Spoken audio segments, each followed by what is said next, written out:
Chapter 8. The Lower Level.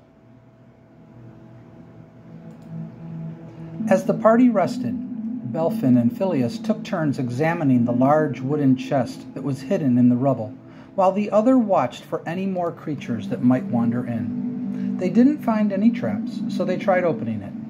Inside was a suit of banded armor, a light crossbow with 48 bolts, and a short sword. All the items looked exquisite in quality. They smiled to themselves. Belfin, speaking quietly. "Well, at least we've found some good stuff here. I wonder if anything's magical." Phileas, also speaking quietly. "I can find out right now." Phileas cast his detect magic spell on all the items that they had found, but nothing radiated magic. They were pretty sure, though, that at least some of these items were valuable. As they went back to watching the rubble, Latia opened her eyes and sat up. Latia. "I saw her." Shinfia. "Who?" Latia. "The wood elf-looking woman in my dream last night." Shinfia. "Oh my God, you're awake and you're up. Guys, Latia is up. How in the world are you walking around? We thought you were dead just a few hours ago." Everyone gathered around, shocked at what they were seeing. Phileas. "You can't be fully recovered. You just can't, unless that shrine is far more powerful than we thought." Latia. "It wasn't the shrine. It was that woman and that dog creature. The dream I had last night happened to me after that lizard thing bit me and I died." Tenneth. "You died?" Latia. "Yes, and she, or they, healed me. I was there. They spoke to me. It was just like it happened in my dream. They told me not to worry, that everything was going to be okay. And here I am, all well and ready to continue adventuring." Tenneth. "We thought you were dead, but then you whispered something. We were all shocked when we thought you were dead." Shinfia. "Or maybe you didn't die and you're just having a recurring dream." Latia. "No, I died." Shinfia. "Really? How can you possibly know that?" Latia. "Because I just do. I was there. It happened." Shinfia.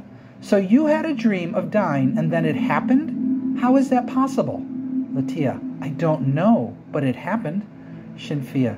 "I think you should stop eating those herbs and just use them to treat wounds. I'm telling you, they mess with your mind when you eat them." Latia. "I like my herbs. Besides, since I started eating them, I'm healing quicker." Tenneth. "Maybe you haven't noticed, but we've all been healing quicker, and I'm sure it's the shrine's blessing that is causing it. I'm sure glad we went there first. Who knows where we'd be now if we didn't?" To that, everyone agreed, along with being thrilled that Latia was somehow alive and well. The party wasn't sure what to make of her story, but she believed it, and she was almost fully recovered, so they let it go and decided to make their way to the secret stairway. But first, Belfin and Phileas showed them what was in the chest. Belfin. "Phil cast detect magic. Nothing. I say we sell the jeweled dagger and maybe everything else too. Though I'm guessing Tenneth might want to try on the armor." Tenneth. "Me? Why me?" Phileas. "Because you're the only one that it might fit, other than Jack. Try it on." Jack just rolled his eyes. It fit well. Lightmane examined the sword and the crossbow. "These are very nice. They might even be elven made. We should not use them and try to sell them instead." Jack. "Darn, I kind of like that short sword." Nightwind. "How many times have you swung your short sword so far, wizard?" Jack. Okay, point taken. But that's a nice-looking short sword. I bet both of you rogues are coveting it." Belfin. Yes, but it's okay. Let's see what we can get for it first. If we decide to keep it, then we can gamble for it maybe.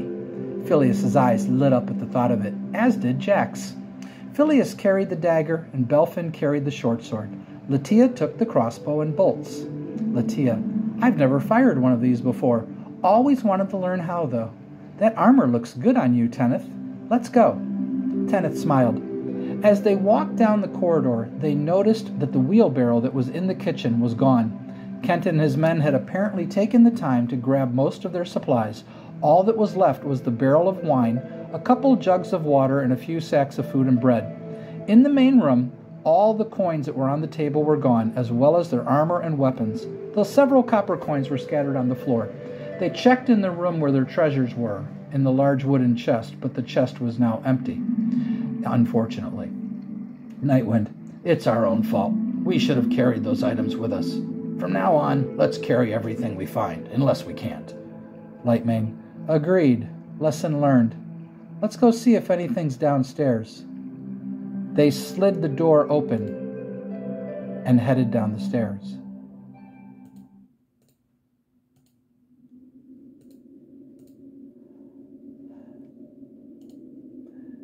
To say the air was stale would be an understatement. Cobwebs and dust were everywhere. They decided to light a couple torches. Shinfia carried one, and Belfin carried the other. The stairs down led to a huge room, shaped just like the entire first floor, but with 2 rows of pillars going east to west and north to south on the east side.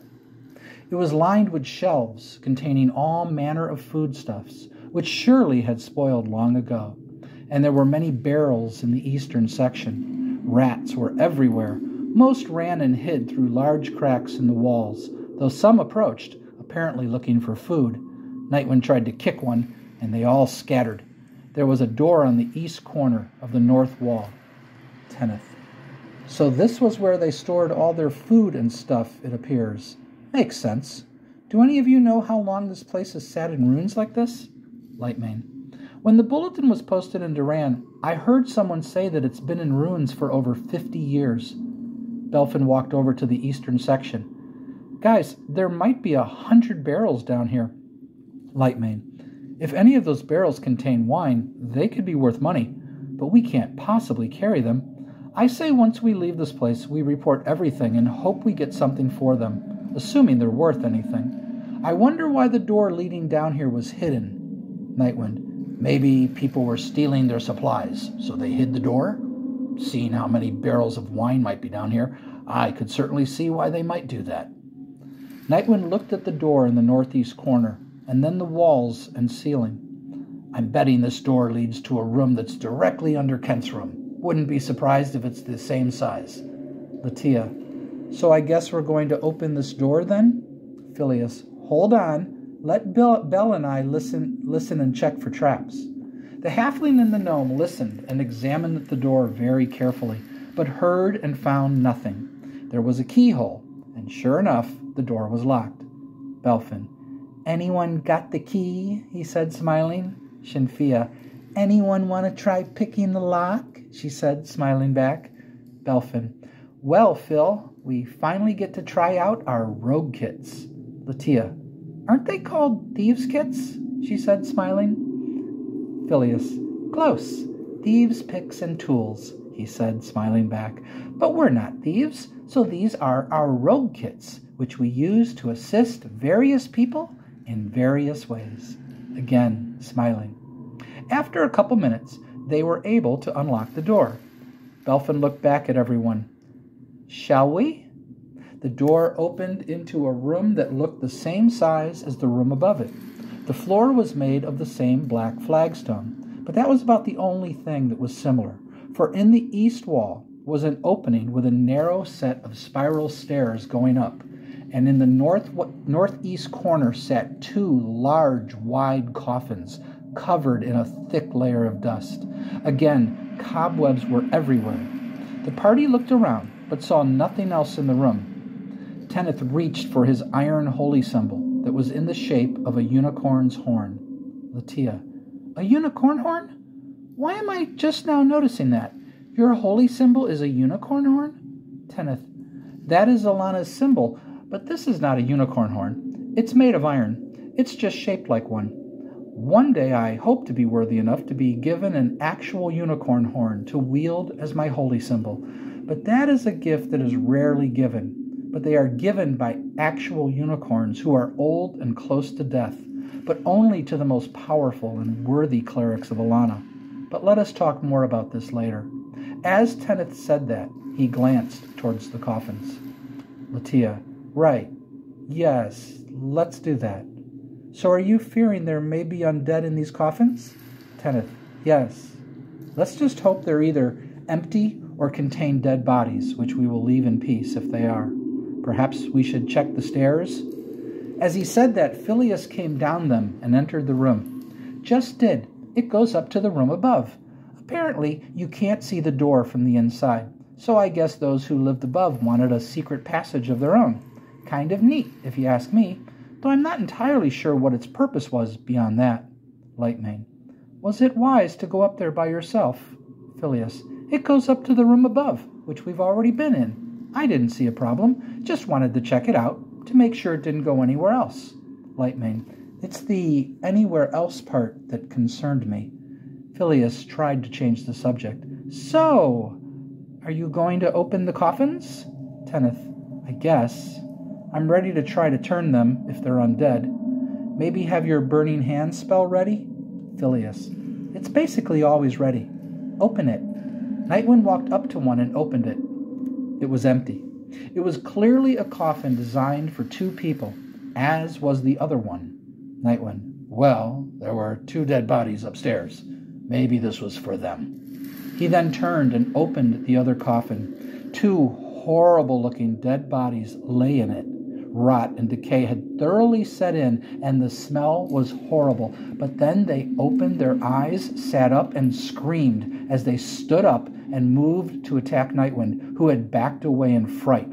Fear filled everyone's mind. They had no idea what these undead creatures were. Tenneth, fighting the fear and dread that coursed through his veins, held out his unicorn horn and began chanting, as he was taught, just as both of the undead creatures attacked Nightwind. His axe cut into one deeply, but it seemed unfazed, which frightened him greatly.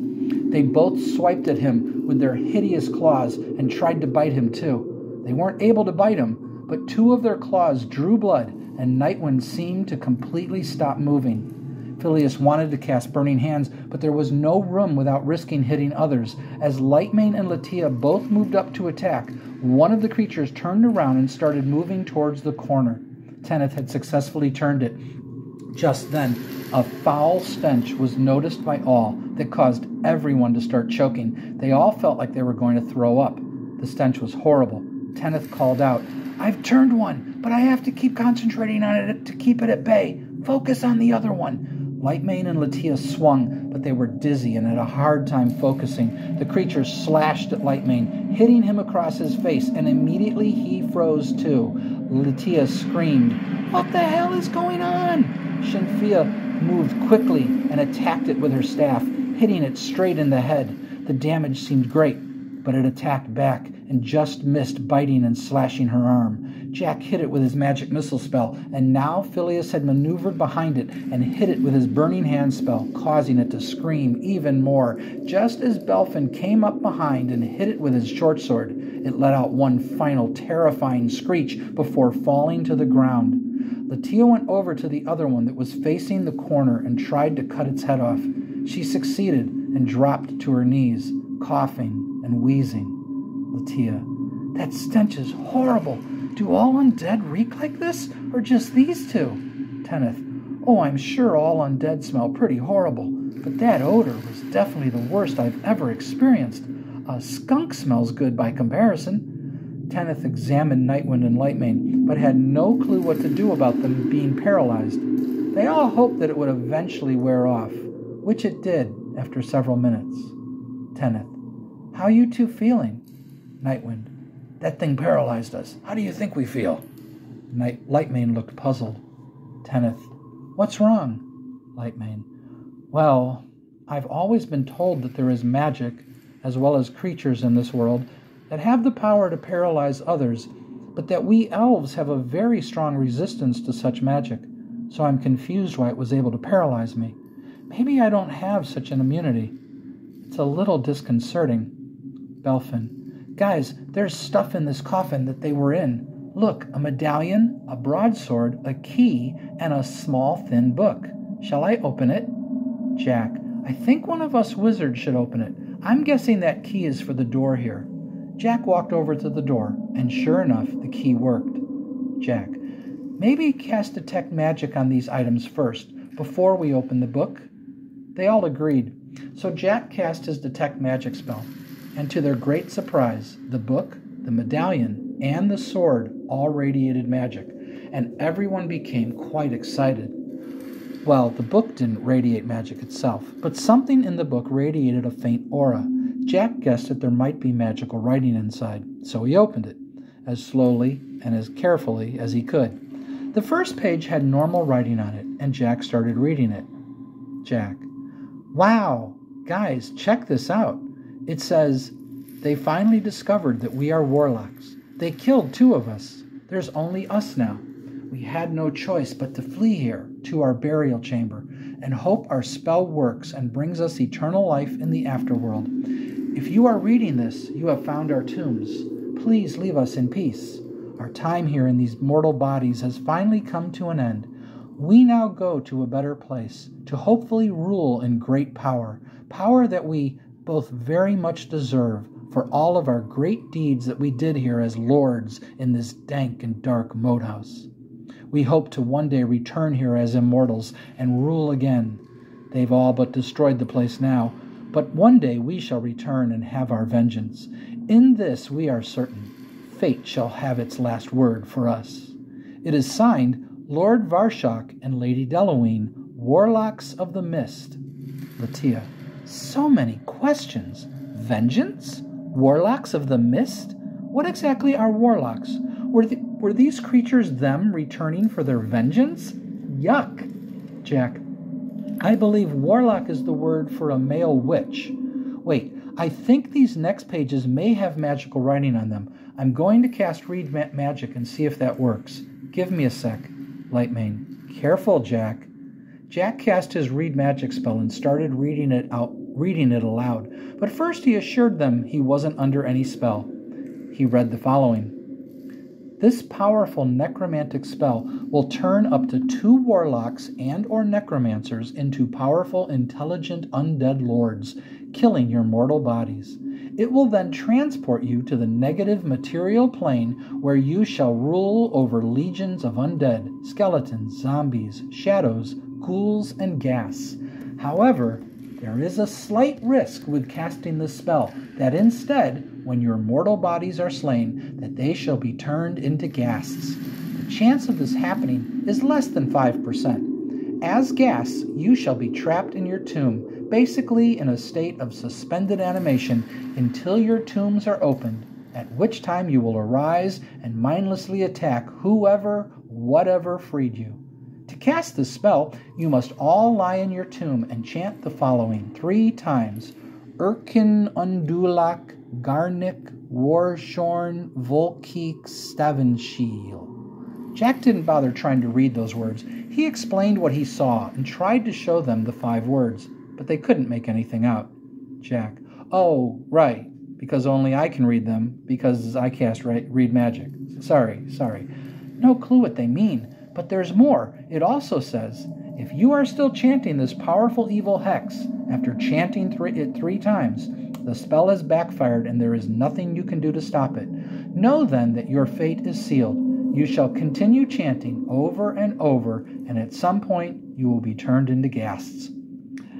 Latia. Wait, are you telling me that their spell backfired on them and turned them into ghasts? Those are ghasts? So ghasts can paralyze then. Okay, now we know, and they either emit a horrible foul odor, or all undead do. I'm guessing it's just them. Skeletons don't stink, do they? Jack.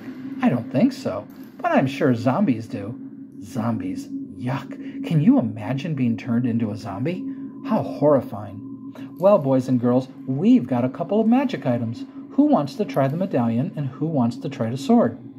Tenneth picked up the medallion. I bet it's some form of protection. You all mind if I try it on? Lightmane picked up the broadsword and swung it around. Broadswords seemed so clumsy and awkward, clearly a human design. To this, the 3 humans in the party took notice, but then thought nothing of it. Just an elf being an elf. Lightmane dropped the sword. I'm already carrying the other broadsword we found. I'll just stick with my longsword. Shinfia, well, I'll try it then. Maybe it's an elf slayer. At that, Lightmane turned around, quite surprised at what Shinfia just said. But when he saw her smiling face, he just laughed.